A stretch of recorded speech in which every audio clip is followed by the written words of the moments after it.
Kjo është gjendja në qarshinë e epërme në Tetov, gjëgjësisht një pjesë e rrugës 185, edhe nga pamjet mund të shihet se rreshtet e dendura të shiut që kanë rënë gjatë ditës së sotme e kanë shndërruar këtë rrugë në këtë gjendje të rënduar. Banorët thonë se kjo rrugë nuk ka qenë kështu, por komuna e Tetovës ka marrë pllakat e kallëdhënimit dhe me të njëjtat ka shtruar rrugën e butiqeve, ndërsa nga shtatori kjo rrugë ka mbet në këtë gjendje. Pluhur ka kur është koha e mirë dhe balt në kohë me shi. Është siç e shihni edhe ju në këtë moment, çdo herë kur bie shi është rruga në këtë gjendje. Domethënë këtu për momentin kemi kërkuar edhe taksit nuk na kanë ardhur për të një rast, ndihma e shpejt nuk vjen këtej, domethënë gjendja është aq e rënduar saqë ne jemi munduar disa herë të bëjmë kontakt me kryetarin e komunës së Tetovës, domethënë kemi hasë në vesh shurdhër, nuk ka vullnet. Domethënë ne kemi kërku, i ka marrë bekatonkat, kemi kërku të vijë për ta rregullu, ai ende sot e sot, domethënë ne kalon këtë gjendje që edhe vetë shihni. Është katastrofike se mbasi murën bekatorat premtau se ta bëj rrugën, por se kanë mendë ta bëjnë.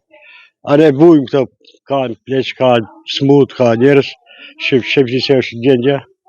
Turpësh për komunën, mëse rregullisht e rëkot, ke ka një javë punë, ka ma shumë se një javë.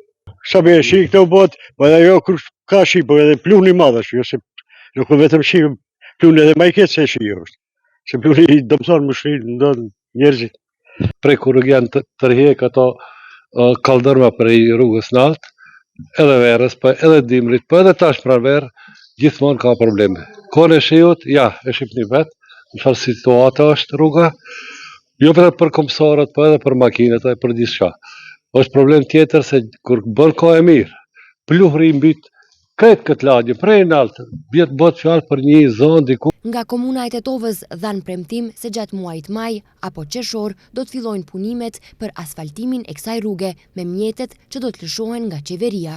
Sigurisht që jemi të informuar për gjendjen dhe besojmë se sipas informacioneve që kam, brenda muajit maj, eventualisht brenda muajit qershor, do të fillohet me punë në atë zonë, në atë rrugë, pra me mbështetjen e qeverisë do të arrijmë që të asfaltojmë atë rrugë dhe besoj se banorët më nuk do të kenë problem.